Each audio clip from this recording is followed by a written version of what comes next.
नवरात्रि में कलश स्थापना करते समय ना करें यह 5 गलतियां, वरना हो जाएंगे सारे नवरात्रि खंडित। राधे राधे दोस्तों, जय श्री कृष्णा। आप सभी का इस वीडियो में बहुत बहुत स्वागत है। क्या आप जानते हैं इस बार चैत्र नवरात्रि में एक दुर्लभ संयोग बन रहा है जो पूरे 10 साल बाद आ रहा है। यह नवरात्रि बहुत शुभ और विशेष फल देने वाली होगी। अगर कलश स्थापना के दौरान कुछ नियमों का पालन नहीं किया गया तो इसका असर नकारात्मक भी हो सकता है। तो दोस्तों, आज के इस वीडियो में हम जानेंगे इस वर्ष 2025 में चैत्र नवरात्रि कब से शुरू हो रही है और कौन सी गलतियां करने से माता रानी अप्रसन्न हो सकती हैं। इसलिए वीडियो को अंत तक ज़रूर देखें, इस शुभ पर्व का संपूर्ण लाभ आपको प्राप्त हो सके। नवरात्रि का महत्व और इस बार का विशेष संयोग। हिंदू धर्म में नवरात्रि का विशेष महत्व है। यह पर्व साल में 4 बार आता है, 2 गुप्त नवरात्रि और 2 सामान्य नवरात्रि। गुप्त नवरात्रि मुख्य रूप से तंत्र साधना के लिए उपयुक्त मानी जाती है, जबकि चैत्र और शारदीय नवरात्रि पूरे देश में धूमधाम से मनाई जाती है। इस बार 2025 के चैत्र नवरात्रि का शुभारंभ चैत्र माह के शुक्ल पक्ष की प्रतिपदा तिथि से होगा, जो हिंदू नव वर्ष की भी शुरुआत मानी जाती है। विशेष बात यह है कि इस बार चैत्र नवरात्रि के दौरान रवि योग, सर्वार्थ सिद्धि योग, इंद्र योग और रेवती नक्षत्र जैसे शुभ योगों का संयोग बन रहा है। यह संयोग साधना और पूजा के लिए बहुत लाभकारी माने जाते हैं। इस वर्ष माता दुर्गा हाथी पर सवार होकर पधारेंगी, जो सुख, समृद्धि, शांति और वैभव का प्रतीक माना जाता है। यह संयोग संपूर्ण राष्ट्र के लिए शुभ संकेत लेकर आ रहा है। इस बार कलश स्थापना का शुभ मुहूर्त 23 मार्च सुबह 6:01 से 10:02 तक रहेगा। इसके अलावा दोपहर 12:01 से 12:48 तक अभिजीत मुहूर्त रहेगा, जो विशेष रूप से शुभ माना जाता है। इन दोनों समय में कलश स्थापना करने से लाभ प्राप्त होगा, माता रानी की विशेष कृपा भी प्राप्त होगी। कलश स्थापना नवरात्रि के सबसे महत्वपूर्ण अनुष्ठानों में से एक मानी जाती है। यह शुभ कार्य किए बिना नवरात्रि की पूजा अधूरी रहती है। कलश को सुख, समृद्धि, ऊर्जा, सकारात्मकता का प्रतीक माना जाता है। घर में कलश स्थापित किया जाता है तो यह देवी की उपस्थिति का संकेत देता है। आप चाहते हैं कि माता रानी की कृपा आप पर बनी रहे तो नवरात्रि में विधि पूर्वक कलश स्थापना करना बहुत ज़रूरी है। लेकिन क्या आप जानते हैं कि यह प्रक्रिया में थोड़ी सी भी चूक हो जाए तो पूजा का पूरा प्रभाव निष्फल हो सकता है। इसलिए आज हम विस्तार से जानेंगे कलश स्थापना कैसे करें, कौन से नियमों का पालन करें, किन गलतियों से हमें बचना चाहिए ताकि माता रानी की कृपा प्राप्त हो सके। नवरात्रि के पहले दिन कलश स्थापना करना शुभ माना जाता है। यह देवी दुर्गा को आमंत्रित करने, उनकी कृपा प्राप्त करने का प्रथम चरण है। कलश को सुख, समृद्धि और ऊर्जा का प्रतीक माना गया है। शास्त्रों के अनुसार ब्रह्म मुहूर्त, अभिजीत मुहूर्त या चौघड़िया के शुभ समय में कलश स्थापना करना फलदायी है। प्रतिपदा तिथि 2 दिनों तक हो तो जिस दिन सूर्योदय के समय प्रतिपदा हो उसी दिन कलश स्थापना करना श्रेष्ठ है। बहुत से लोगों के लिए एक आम सवाल है कि पूजा में कलश पर नारियल कैसे रखें और उसका मुख किस दिशा में रखें। यह जानना आवश्यक है। गलत तरीके से रखा नारियल न केवल पूजा के फल को प्रभावित करता है, आपके परिवार और जीवन पर भी नकारात्मक प्रभाव ला सकता है। अगर आप भी इस भ्रम में हैं कि नारियल का मुख किधर होना चाहिए और इसे किस प्रकार कलश पर रखना चाहिए, तो वीडियो को अंत तक ज़रूर देखें। दोस्तों, हिंदू धर्म में नारियल को शुभ और पवित्र माना गया है। इसे श्रीफल भी कहा जाता है, जिसका अर्थ है लक्ष्मी का फल। जब भी किसी शुभ कार्य, पूजा, हवन, गृह प्रवेश हो तो नारियल का उपयोग किया जाता है। यह एक फल नहीं बल्कि इसमें दिव्य ऊर्जा होती है जो हमारी पूजा को पूर्ण और सफल बनाती है। मान्यता के अनुसार नारियल भगवान को अर्पित करने से सभी देवी देवताओं का आशीर्वाद प्राप्त होता है। कलश स्थापना में नारियल का विशेष स्थान है। यह एक अनुष्ठानिक प्रक्रिया नहीं बल्कि सकारात्मक ऊर्जा को आकर्षित करने और घर में सुख, समृद्धि लाने का एक शक्तिशाली माध्यम भी है। इसलिए यह जरूरी है कि नारियल को सही विधि से रखा जाए ताकि इसका पूरा लाभ मिल सके। पूजा के लिए नारियल लेते समय यह सुनिश्चित करें कि वह सही हो। सबसे पहले नारियल को हिलाकर देखें, उसमें से पानी की हल्की आवाज़ आती है तो यह अच्छा संकेत है कि नारियल ताज़ा है। पूजा के लिए हमें हमेशा पानी वाला नारियल लेना चाहिए क्योंकि यह पवित्रता का प्रतीक होता है। यह ध्यान देना जरूरी है कि नारियल जटा वाला होना चाहिए, उसके ऊपर बाल और रेशे होने चाहिए। छिला हुआ नारियल पूजा के लिए उचित नहीं होता। नारियल सकारात्मक ऊर्जा को अधिक आकर्षित करता है। इससे देवी देवताओं को अर्पित करना शुभ होता है। नारियल को कलश पर स्थापित करने से पहले क्या करें? कई लोग पूजा में नारियल को सीधे कलश पर रख देते हैं। ऐसा करना गलत है।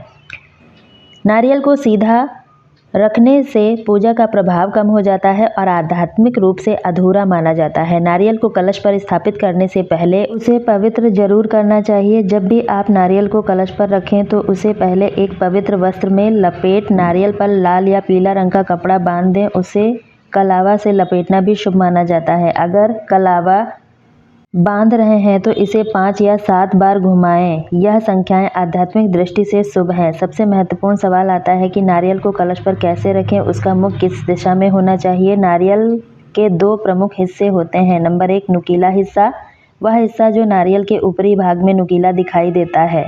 नंबर 2 डंठल वाला हिस्सा, यह वह हिस्सा होता है जहां से नारियल पेड़ से जुड़ा होता है और काटने के बाद उसका निशान दिखता है।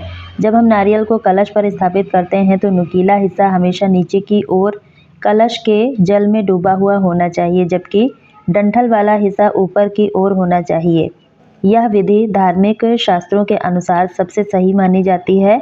नारियल को लिटाकर रखना चाहते हैं तो ध्यान रखें कि इसका मुख डंठल वाला भाग पूजा करने वाले व्यक्ति की ओर होना चाहिए। इससे पूजा का प्रभाव बढ़ता है और शुभ फलों की प्राप्ति होती है। नारियल को गलत दिशा में रखा जाए तो इसके नकारात्मक प्रभाव हो सकते हैं। जाने अनजाने में नारियल का नुकीला भाग ऊपर रखते हैं जो कि अशुभ होता है। घर में नकारात्मक ऊर्जा प्रवेश करती है और अशांति बढ़ती है। गलत तरीके से रखे नारियल से स्वास्थ्य संबंधी समस्याएं, आर्थिक तंगी, मानसिक तनाव भी बढ़ता है। तो इस बात का विशेष ध्यान रखें कि नारियल को सही दिशा में रखा जाए। कलश एक धातु का पात्र नहीं बल्कि देवी देवताओं की उपस्थिति का प्रतीक होता है। यह 5 तत्वों का संगम है जिसमें जल, पृथ्वी, आकाश, वायु और अग्नि का समावेश होता है। जब हम कलश स्थापित करते हैं तो ब्रह्मांड की सकारात्मक ऊर्जा को अपने घर में आकर्षित करते हैं। कलश में जल भरकर उसके ऊपर आम के पत्ते रखें, फिर उसके ऊपर नारियल स्थापित करें। यह प्रक्रिया समृद्धि, सुविधा और देवी देवताओं की कृपा को आमंत्रित करने के लिए की जाती है। यह जरूरी हो जाता है कि नारियल को कलश पर सही तरीके से स्थापित किया जाए ताकि पूरा लाभ प्राप्त हो सके। अब जब नवरात्रि, दिवाली और अन्य शुभ अवसर आने वाले हैं तो यह जानना भी बहुत ज़रूरी है कि पूजा में कलश की स्थापना और नारियल रखने की विधि क्या होनी चाहिए। सही विधि अपनाने से आपकी पूजा प्रभावित होगी और देवी देवताओं का आशीर्वाद प्राप्त होगा। अपने घर में किसी भी शुभ कार्य के लिए कलश स्थापित कर रहे हैं तो इस बात का ध्यान रखें कि नारियल का मुख सही दिशा में हो और उसे पवित्र वस्त्र में लपेट कर ही कलश पर रखा जाए। स्थापना के बाद उसे बार बार हिलाना, स्थान बदलना अशुभ होता है। एक बार कलश स्थापित हो जाए तो उसे 9 दिनों तक स्थिर रखना चाहिए। बार बार उसे स्थानांतरित करने से उसकी पवित्रता भंग होती है, पूजा का प्रभाव कम हो जाता है, माता दुर्गा अप्रसन्न हो जाती हैं, जिससे जीवन में नकारात्मकता आती है, बने कार्य बिगड़ने लगते हैं। कलश स्थापना का समय निश्चित रूप से शुभ मुहूर्त में ही होना चाहिए। यदि कोई व्यक्ति शुभ मुहूर्त की अपेक्षा कर अशुभ समय में कलश स्थापित करता है तो उसे अशुभ परिणाम मिलते हैं। गलत समय में कलश स्थापना करने से भाग्य कमज़ोर होता है, व्यक्ति के जीवन में आर्थिक कठिनाइयाँ आती हैं। स्थापना के स्थान का भी चयन महत्वपूर्ण होता है। कलश को रसोई घर, शौचालय के पास स्थापित करना अशुभ माना जाता है। हमेशा स्वच्छ और शांत जगह पर ही स्थापित करें। केवल दिखावे के लिए पूजा करना माता रानी की कृपा प्राप्त करने के लिए पर्याप्त नहीं है। पूजा के समय मोबाइल, टीवी, अन्य किसी चीज़ में ध्यान भटकना उचित नहीं है। इसे पूरी निष्ठा, श्रद्धा के साथ करना चाहिए। नवरात्रि के दौरान व्रत और संयम का पालन करना भी ज़रूरी होता है। सात्विक भोजन करें, किसी भी प्रकार के तामसिक भोजन से दूर रहें। व्रत रखने वाले व्यक्ति को क्रोध, झूठ, अन्य गतिविधियों से बचना चाहिए। कलश में भरा गया जल पवित्र होता है, इसे छूते समय विशेष सावधानी बरतनी चाहिए क्योंकि यह जल देवी का प्रतीक और इसमें सकारात्मक ऊर्जा का संचार होता है। किसी व्यक्ति के हाथ अशुद्ध हैं तो उसे कलश को छूने से बचना चाहिए। इस बात का भी विशेष ध्यान रखना चाहिए कि कलश में अशुद्ध जल ना भरा जाए। गलती से जल अशुद्ध हो जाता है तो उसे तुरंत बदल देना चाहिए और गंगा जल डालें और फिर पुनः पूजा करें। नवरात्रि के समापन के बाद इस जल को किसी पवित्र स्थान, तुलसी के पौधे, पीपल के वृक्ष या नदी में विसर्जित करना चाहिए। ऐसा करने से माता की कृपा बनी रहती है, घर में सुख समृद्धि का संचार होता है। कलश स्थापना के बाद पूजा स्थल को पूरी तरह से स्वच्छ पवित्र बनाए रखना चाहिए। अगर आप भूल से भी पूजा के स्थान पर जूते चप्पल पहनकर चले जाते हैं तो इससे पवित्रता भंग होती है। पूजा स्थल को शुद्ध रखना चाहिए, वहां हमेशा नंगे पैर जाएं। सफाई का ध्यान रखें, देवी लक्ष्मी वहीं वास करती हैं जहां स्वच्छता पवित्रता होती है, इसलिए पूजा स्थल की स्वच्छता का विशेष ध्यान रखें। कलश का मुख ढका हुआ होना चाहिए, खुला रहेगा तो यह अशुभ माना जाता है, इससे पूजा का प्रभाव कम होता है। कलश को किसी वस्त्र या ढक्कन से ढक देना चाहिए। कलश को ढक्कन से ढका गया है तो उसे चावल से भर दें और बीच में एक नारियल रखें। कलश की ऊर्जा सुरक्षित रहती है, इससे और माता रानी की कृपा भी बनी रहती है।